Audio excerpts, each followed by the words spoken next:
is my sweet fourth child's birthday, Maddie, and I am in cake baking mode. I can't wait.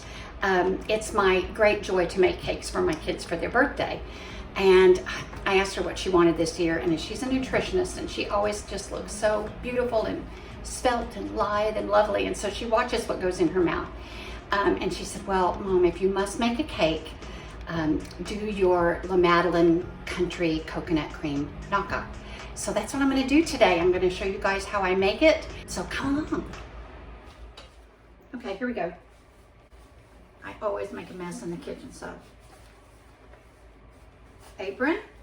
Okay, so the first thing I'm going to do is prep my ingredients. You are going to need, since I'm doing a cake from scratch, it takes a bunch of egg whites. I want a white cake. So to use up my egg yolks, I'm going to make a pastry cream, which is what I'll use to fill the cake. And I want to do my pastry cream first because it is a custard-based ingredient, so I want it to be made far in advance so it can cool and thicken before I even get my cake in the pan. So here we go.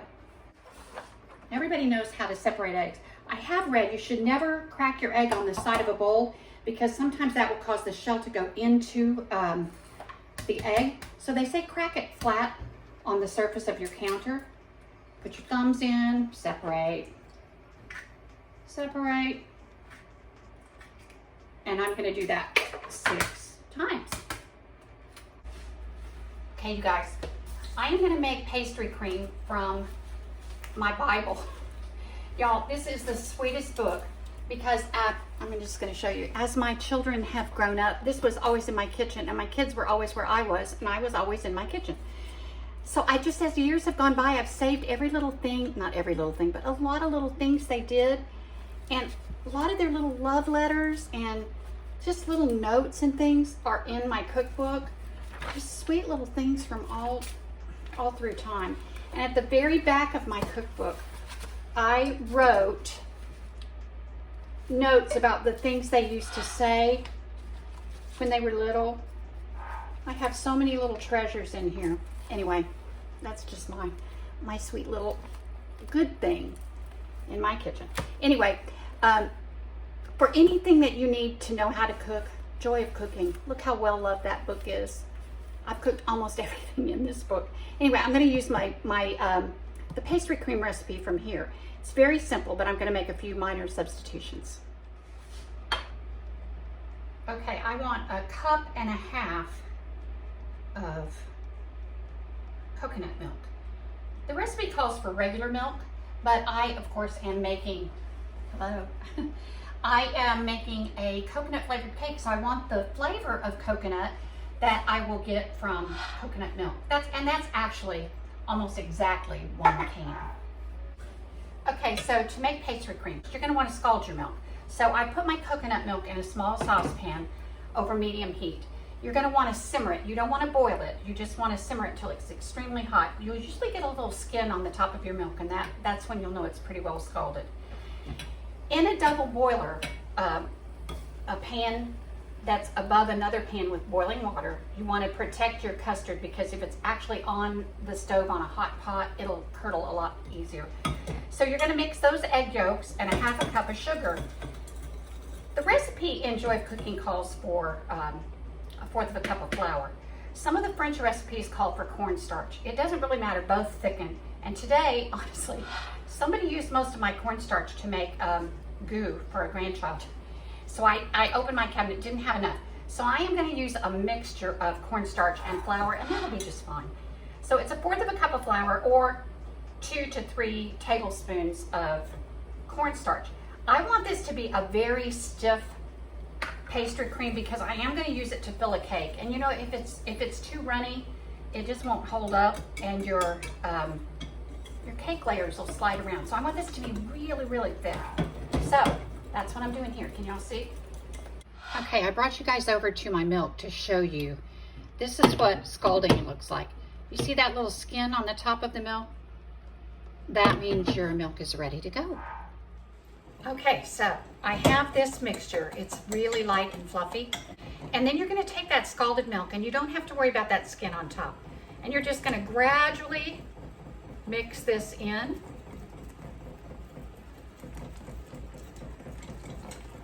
Whisking as you go until it's all incorporated beautifully.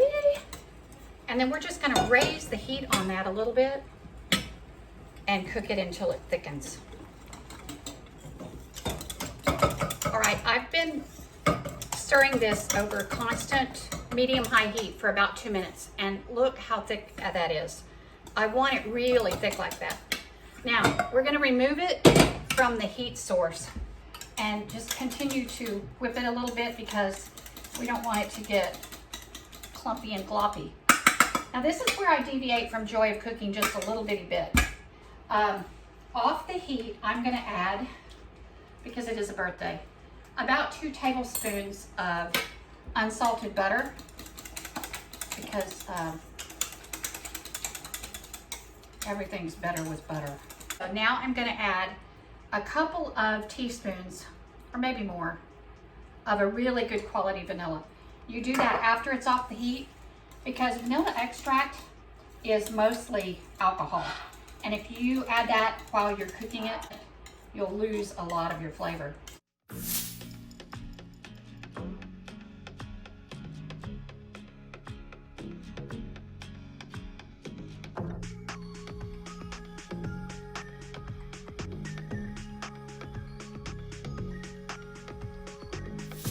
Hi, lady.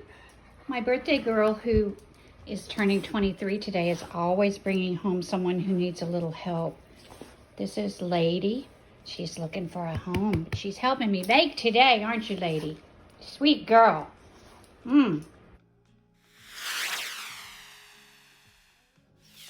These are those 6 egg whites I was telling you about. And I have 2½ cups of sugar. And I had 1.5 cups of coconut milk. I put 1/2 cup of coconut milk in with my egg whites, and I'm gonna fluff those up a little bit. And then we're gonna get started with our dry ingredients. I have 3 cups of flour, and then I have, this is interesting, it's a combination of about 3 teaspoons of baking powder and 2 teaspoons of baking soda, 1/2 teaspoon of salt. That's actually quite a bit of leavening.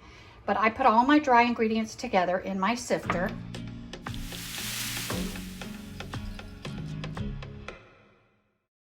Now add your dry ingredients, vanilla, coconut milk, and butter into your bowl and beat well.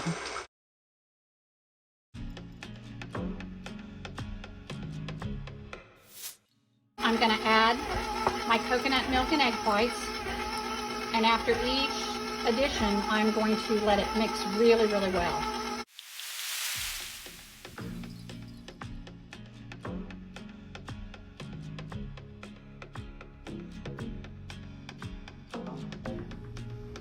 Okay, so here's what it looks like. I actually went ahead and beat this for about 2 minutes. Look how pretty this is. It's a beautiful consistency.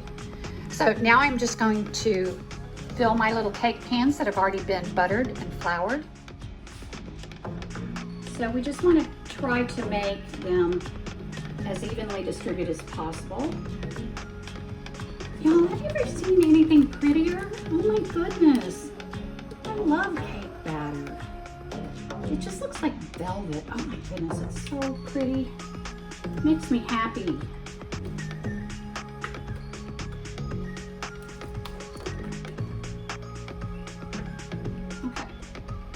That looks good. And I'm going to show y'all a trick that I do. I don't know if anybody else does this. I never saw it anywhere. I just kind of developed it on my own just after years of baking. But you know sometimes how your cakes tend to rise a little bit more in the middle? I can't. This one was a little too full. I need to borrow some. I kind of bring my cake batter out from the center and kind of pull it toward the edges. Like that.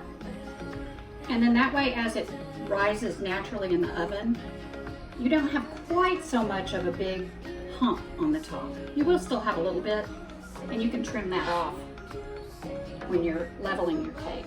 But this makes, I think, a little less waste.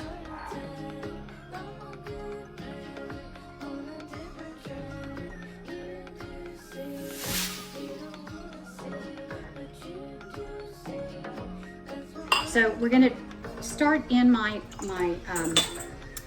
actual mixing bowl that I'm gonna use later. This is gonna go right now on my counter, then to my stove, and then back on the mixing stand. So we start with 6 egg whites. We have 1.5 cups of granulated sugar, and we're just gonna whisk those together until they're pretty evenly incorporated. Maybe a little bit frothy. And then we're gonna do that on a double boiler again. We're gonna stick it over a pot of water that's boiling, and we're gonna bring it up to about 160 degrees or until everything is completely dissolved and there's nothing grainy left. So here we are. The water's boiling on my stove in a pot, and I'm gonna just put my mixing bowl right on top of it, and I'm just gonna keep stirring with my whisk until all of that is completely melted and dissolved and there's no grains of sugar. Okay, I've been going, I don't know, maybe 4 minutes, and my candy thermometer broke. So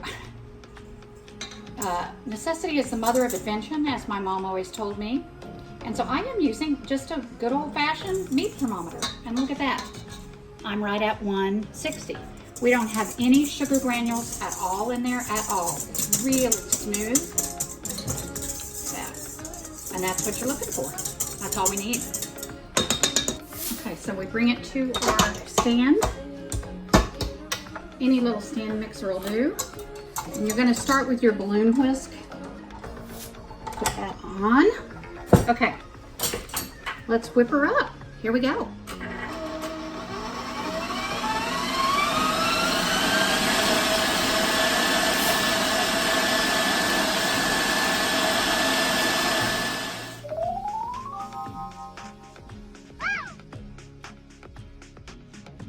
This is very similar to a 7-minute icing. I don't know if anybody has ever made that, but you're gonna go from here and we're gonna add a step.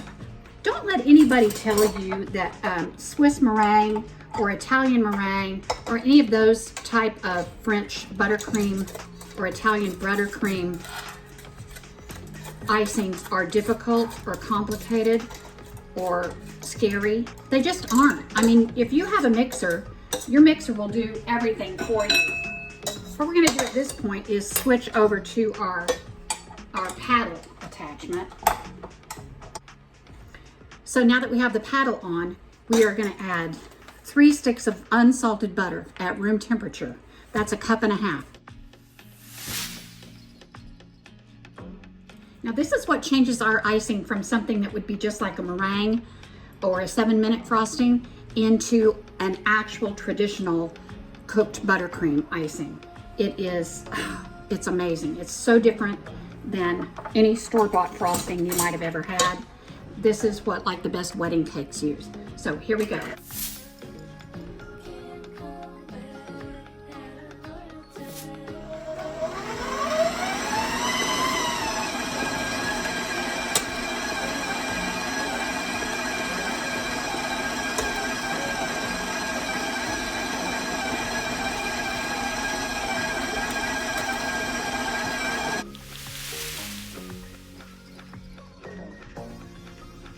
Okay guys, so here is what you have. It's a very thick, rich, delicious frosting. Now, something that can happen, if you put your butter in, if your butter is room temperature and you haven't beaten the meringue long enough and it's still a little bit warm, that will melt your butter and you'll end up with soup. If that happens, it's still salvageable. You can just put it in your refrigerator for 20 minutes, put it back on your stand mixer, and then whip it and it'll be just fine. Don't worry about it. There's really not much you can do unless you've got an egg yolk in it or your bowl was greasy and your meringues didn't whip in the first place. That's the only thing that can really cause a problem. Otherwise, this is pretty foolproof and it is so delicious. It's so much better than any other kind of powdered sugar frosting. Once you do this, you'll just be a believer for sure.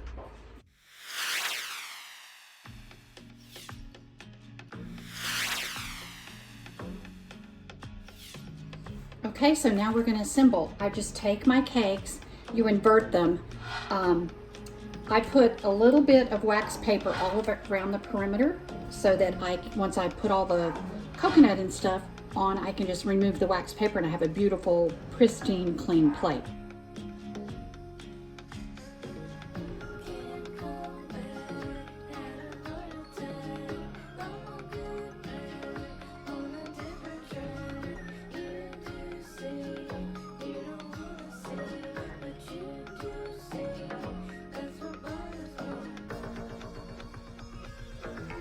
Okay, number 3.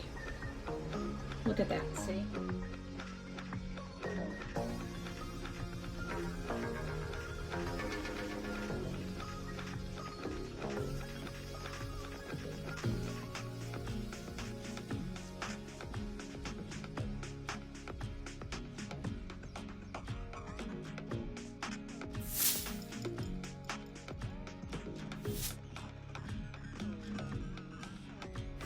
Now I'm just going to press a combination of sweetened and unsweetened coconut flakes all along the sides of the cake.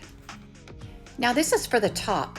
It's large coconut shreds that are unsweetened, and it's just like chewy, fresh coconut meat. And we're just going to spread that all over the top in sprinkles and just kind of press it down a little bit so it adheres. Okay, so this is how I clean up. I just take my wax paper, hold a knife against the cake, and then I just remove those pieces. Just the reverse of how I put them down. The last one down is the first one up. See? There you go, just all the way around. Just pull those right out from under the base of your cake.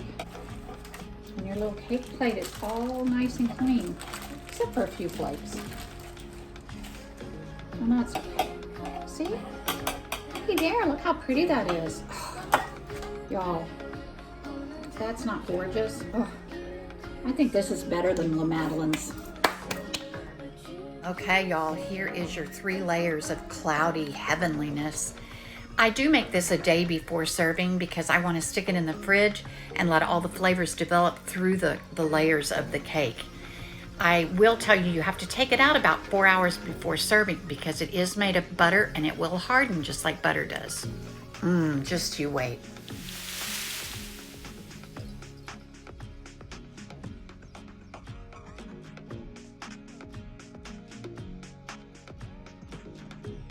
That's it, you guys. Go do good and be good. I love you.